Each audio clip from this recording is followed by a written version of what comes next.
Hey, Jesus fans, welcome to True North Podcast, where we grow closer to God together. This podcast was brought to you by Solid Rock Church in Irving, Texas, and our host, Pastor Ed Snyder. To find out more about this podcast, visit our website at truenorthdfw.org. Now let's join Pastor Snyder in a new direction and a new destination. And welcome, everybody, to another episode of True North Podcast with your host, yours truly, Pastor Snyder. Man, I am so glad that you're here today, and I am super jazzed about the stats that are coming in for True North Podcast with Pastor Snyder. The numbers are going up. We're gaining listeners. And so I want to say right now how much I appreciate you, our listener, for tuning in to True North Podcast each week and grabbing the content that we are delivering. It is a blessing to us, and we're very thankful that we're able to visit with you each week and give you something that is going to make your life better and, of course, draw you closer in your relationship with God. And so, again, welcome to True North Podcast. The book is just going crazy. We're very, very excited about the results there. Our book is a little cliche, flying off the shelf. Not really. It's at Amazon.com. But anyway, lots of people are grabbing the book, and I'm starting to get feedback on how many people are reading and what they're getting from it and how much they're enjoying it. We do have an online course that is in development. We're unpacking the book as we packed it up from the lessons into a book. Now we're unpacking it even better than it ever has been, and we will be publishing an online course very, very soon. So let's get into the content. We'll be right back.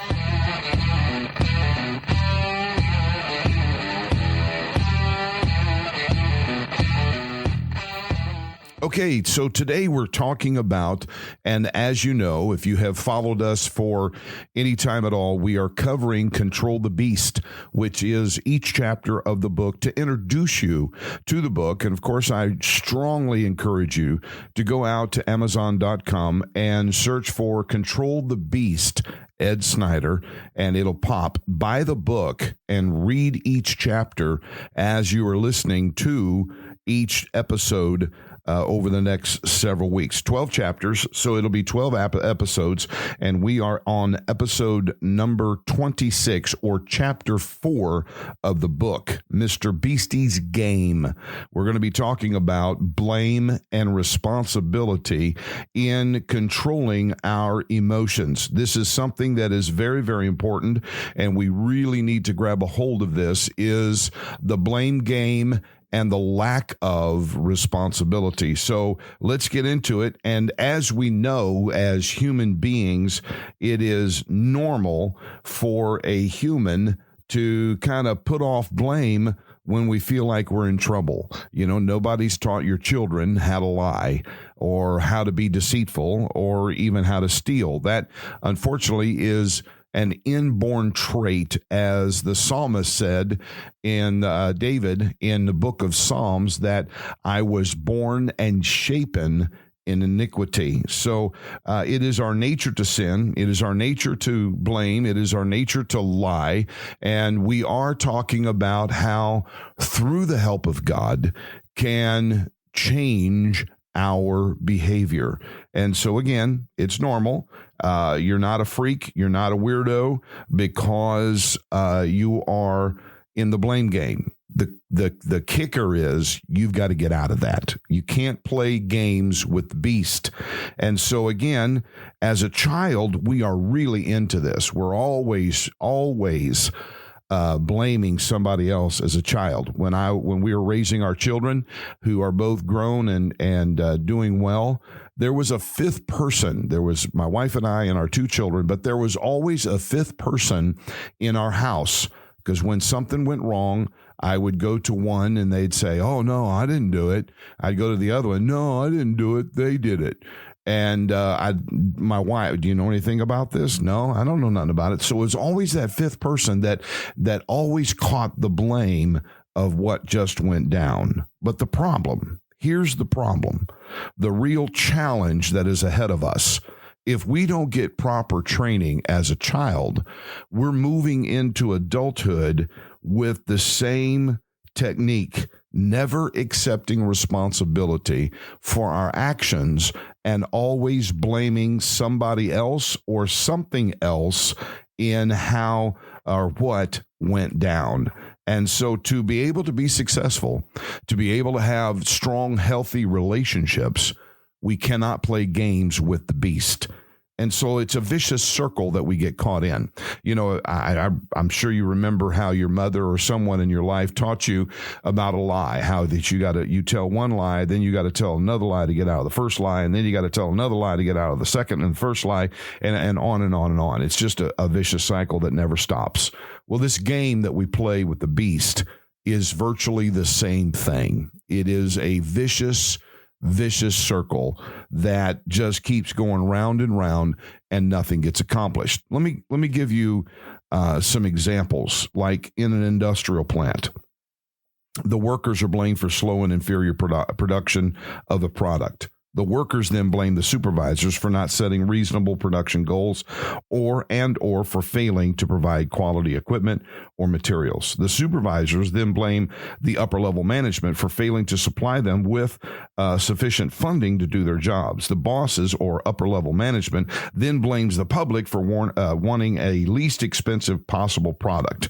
And the public then blames the company for marketing an inferior product. And again, it just keeps going on and on. In athletics, let's take a look at the football team. The football team is blamed for poor records. The quarterback is blames the receiver for dropping passes or running poor routes. The offensive line for not blocking well enough to give him time, or the offensive coordinator for poor play calling. The receiver then blames the quarterback for poor passing. The offensive coordinator blames the head coach for supplying him with such sorry players. The head coach then blames the personnel director for drafting so many weak players. The personnel director blames the owner for being a tight-fisted miser, and the owner then blames the fans for not paying more for tickets. And again, it goes on and on and on. So let's now bring it closer to us. In the home, when violence erupts, we start playing games with the beast. You know, the children are mouthy, noisy, lazy, dirty. They're disrespectful. Small babies just would not stop whining or crying. They made someone shake them or hit them. The mother is at fault. She should be raising better children. She should be a better housewife. The floors should be cleaner. The dishes needs to be put away. The food should be better. She's spending too much money on household expenses. She contributed more to things would be better. You see, you're playing the game with the beast. If she smiles or talks to people, she's flirting or sending sexual signals. And if she doesn't, then she's cold and unfriendly. So again, you see how this game that we play with the beast never ends well for us. Now, out of those three scenarios that I just shared with you, I want you to think about the common denominator. What actually did not happen in that? Blame happened, and the lack of responsibility happened. But what did not happen in all three of those scenarios, nothing was resolved. You see, it's just a vicious circle. It keeps going around and round and round. And if we don't get a hold of what we are dealing with and take responsibility, we're going to be caught in this trap, playing the game with the beast forever. And so our life's going to be a mess. We're constantly going to be stressed out. We're going to constantly feel the anxiety. If we don't stop it, if we don't put the brakes on this, the problems will continue. And here's the deal. When you play the game with the beast, it gets bigger and bigger every cycle it takes. So the situation will self-destruct in an explosion of blame if we keep playing this with the beast. The only way, folks, the only way to put a stop to the problem is for someone to begin to take responsibility for their own actions. Now, folks, I know I hit a chord right there, but we've got to understand that I'm not taking responsibility for the other person. Very true. In a shouting match, you can't be responsible for the igmo. And remember what an igmo is. It's an ignorant moron, igmo. You can't take responsibility for the igmo and what they're yelling or screaming, but you can take responsibility how you react to the igmo. If you start yelling and screaming, what do you think just happened? You just crawled in the same hole that they're in. Now you're an igmo, because igmo just drug you down to igmo status. And so again, that's where we become the important part of this game that we play with the beast, is we've got to say, stop. I'm not doing this. I'm not arguing this point. I'm not getting drug into this. I'm taking responsibility for my part. Maybe I should have said something different, or I shouldn't have said something, or maybe I should have said something and didn't say it. Whatever the case is, we've got to stop the game, and we've got to take responsibility for our actions. When you take a responsibility for your actions, I promise you, your world's going to get better. Your relationships are going to become stronger, and they're going to start to heal. So again, the blame game has a component of the way you have been living. It's time to examine. It's time to take inventory. It's time to take a deep look inside of us, not the people around us, not the people that we think is the problem. Folks, it's the girlfriend, the wife, the husband, it's the coworker, it's the boss, the manager, it's that person, this person, it's the person driving next to me on the freeway, or whatever it may be. It really isn't. It's time to stop and say, okay, what am I doing wrong?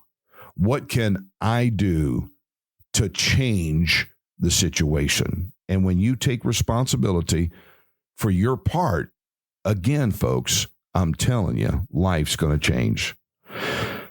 Now, here's something that we have to understand, that many times anger results from frustrations. Anger is always a secondary emotion. There's always a primary.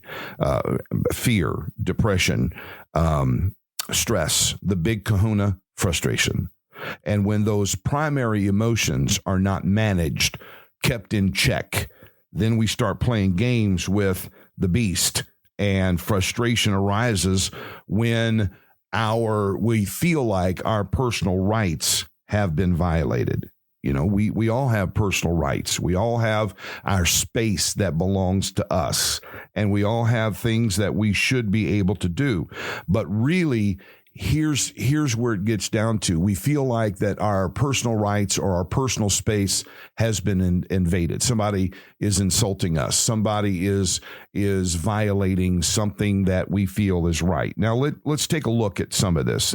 Any intelligent person would agree that each of us have certain rights. Though, what are those rights? Well, you have the right to your personal opinion. Now, when I go through these, I'm gonna give you the personal or the right that you have, but then there's the game changer is the choice.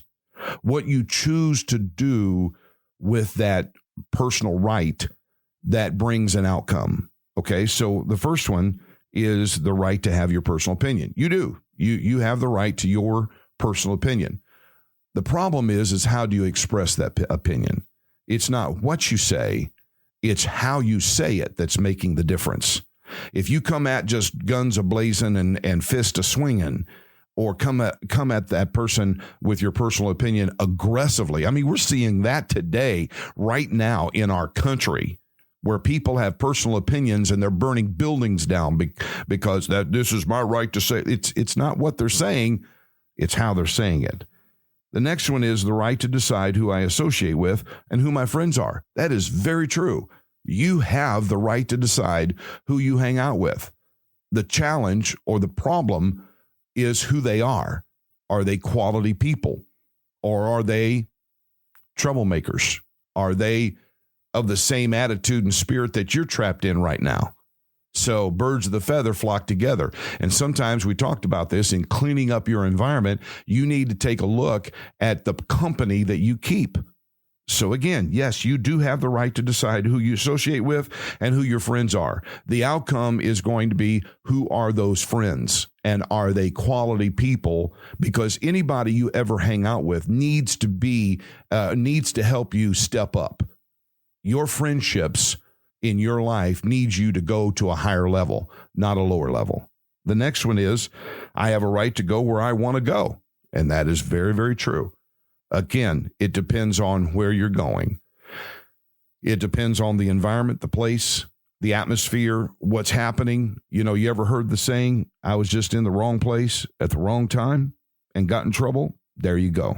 You exercised your right on where you wanted to go, but the choice that you made brought an outcome that didn't turn out too well. The next one is, I have a right to spend my money. And that is very true. Buddy, you're talking to somebody right here that values their money. If I work hard, and I do work hard, and I earn that money, that's my money. You ain't going to mess with it. That's my money. All right. So again, the right to spend your money. But again, your choices. What are you spending your money on? Is you're spending your money on an investment in a house, real estate, so it earns equity? Or are you blowing it at the arcade? Are you blowing it, let's get real, at the bar? Or are you blowing it on junk that has no value and is not going to bring in a return?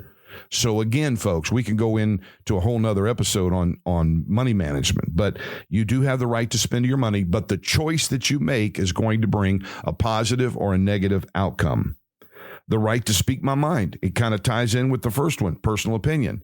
Yes, you do have a right to speak your mind, and it goes back to the same principle or the same choice. It's not what you say, it's how you say it. And then, of course, the last one that we all have heard many times is, I have the right to life, liberty, and the pursuit of happiness. And again, what are the choices that you're making in exercising your personal rights? Are they bringing a positive or a negative outcome? Take a look at it, examine it hard, and most of all, be honest with yourself.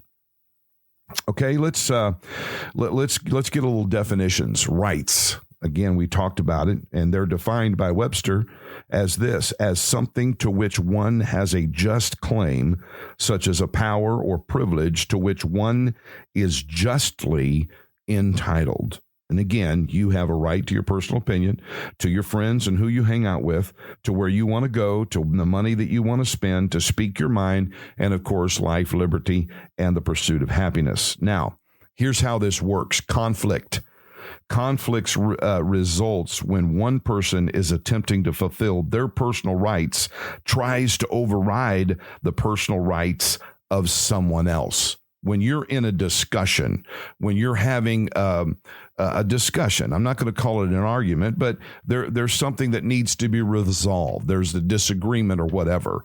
The right thing to do is to hear them out, to listen to them, not play games with the beast and say, well, if you would have done this different, if you would have said this, look in your own backyard. What did you do? Take responsibility for your part. And again, we've got to take a look at that. Now, responsibility, when I'm in the classroom and I'm teaching this in a group setting, I have it on a slide that responsibility breeds accountability. Now, those are two dirty words to people that are out of control. They don't want to talk about responsibility, and they don't want to talk about accountability. Now, the way the slide looks, when I say responsibility breeds accountability, it's really two different words. It's how we respond. Our responsibility leads to accountability. Okay. Here's an example of that. Years ago, I was case manager for a nonprofit in Virginia, and it was working with ex offenders coming out and getting their life together, getting back on track, and all of that. And Control the Beast was a part of that program. And so my office manager was this elderly little African-American lady that was just as sweet as can be. And, I've got experience in what I'm doing and all of that. I could have took the attitude, I'm not reporting to some lady. I'm not reporting to some person that's about ready to retire. I know more than her. Nope. I became accountable because she was the office manager. When I left to go teach a course somewhere, I gave her where I was going and when I'll be back. I told her when I was going to lunch, if she needed a report, I got it. I did everything I was supposed to do. I was accountable to her, and I was responsible for my actions, and where she knew every minute of every day of my work day, of my work hours. And then when I needed something, like I remember distinctively how I came and I said, hey, I need a projector to travel with me on these different presentations that I'm doing. That little lady like to broke her leg trying to find in the budget money to buy me a projector, and she did. So again, good response, good accountability will bring you things that you would never get before playing games with the beast. Now, I'm kind of big on definitions. Responsibility is defined by Webster as the quality or state of being morally, legally, and mentally accountable. So responsibility and accountability goes tightly together.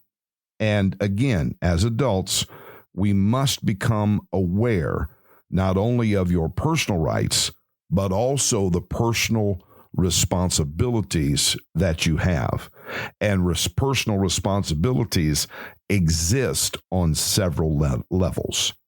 There's a saying, a quote that I've used for years.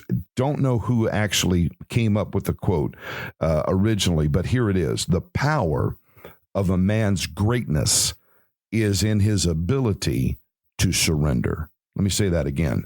The power of a man's greatness is in his ability to surrender. I want you to think about that. Sometimes we think, I got to go macho. I got to Mr. Tough and all that.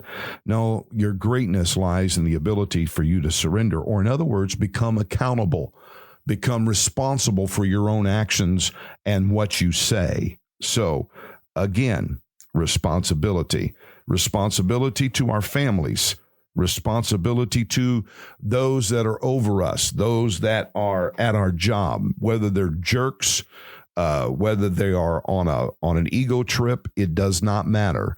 Our job, our responsibility is to be responsible and accountable and do what we're supposed to do. We're going to be talking about 9 levels of relationships later and how to handle toxic relationships in a future episode. Stay tuned, and you'll want to hear that. That'll help you out a whole lot in making this work. Again, we cannot play games with the beast. So a man, now let me take something that may be unfortunately, a little foreign to our society today, but the man of the house should be the one guiding or having the rudder in the water and guiding his family. The man needs to take responsibility for making that marriage work, for raising the children in a safe and happy environment, and providing integrity to the family unit. That's the man's responsibility. And so, folks, in today's world, the happy environment does not mean expensive stuff. Okay, you to be happy, we don't have to live in a beachfront property. We don't have to live with expensive cars in the driveway. Happiness is not equaled to materialism. Happiness is with the state that you're at right now. It doesn't matter if you got a lot of money or no money. Get some cardboard boxes and create a tunnel through your living room and crawl through there with your kids. Play with them and create a happy and safe environment. All right? Really, it's our patriotic responsibility. Every man should have that patriotic responsibility that grows out of our responsibility to our families. Okay? That's our responsibility. We have a responsibility to our friends. Now, true friends, there's another old saying that I want to share with you. True friends are like diamonds. They're precious and rare. False friends are like the autumn leaves. They're everywhere. So, they're after, can I get a ride, or can I borrow some money? Can I, do whatever? And then as soon as your money's gone or your gas is gone, they're gone. True friends are there through the thick and the thin, through the tough and the easy. And so friends are not just people that we know. They are those that we have depended on in a time of need or trouble. Friendship is a two-way road, not a one-way street. So when we need something and we ask a friend to help and they help, guess what? It's going to be your turn. And so that friend needs help. You drop everything and go help that friend. That's what responsibility is to our friends. That's what real friends do.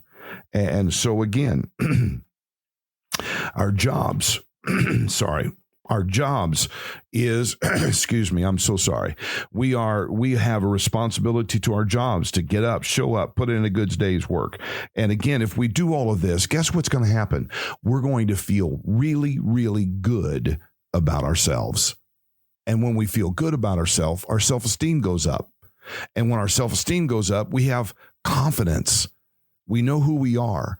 And we're not going to get trapped in the beast's game, playing the game of blame and lack of responsibility. When we take responsibility and we become accountable and we understand who we are and we quit playing games with the beast and trying to win, you're never going to win that battle. So just take responsibility and walk away. That's the best thing that you can do. You cannot reason. Here we go. I'm going to end this episode with this. You cannot reason with an ignorant person. Folks, you can't fix stupid. You just can't do it. So why stoop to it? Why bow to that? Walk away and live life happy and live life knowing I got this together. I got this. I hope you've enjoyed this episode. Mr. Beastie's Game, Blame and Responsibility. It is chapter 4 of the book, Control the Beast. Want to encourage you to please go to Amazon.com and do a search for Control the Beast, Ed Snyder. It'll pop. Buy the book and read the book each week with us on these episodes. And again, I want to say thank you to all of our listeners. Help me out a little bit. Share this podcast. Send it to your friends and let them know, hey, this guy's talking some pretty decent stuff. And let's grow our audience. And if you'd like, go to truenorthdfw.org and sign up for our True North community. We got some free stuff going on there. And that's where you're going to know our online courses is live and published and all kinds of great things that are happening. So until then, God bless you and let's have a great day on purpose. See you next week. Thank you for joining us at True North Podcast. You can find us on iHeartRadio or any other podcasting platform. If you want to have any questions, visit us at truenorthdfw.org. We'll catch y'all next week.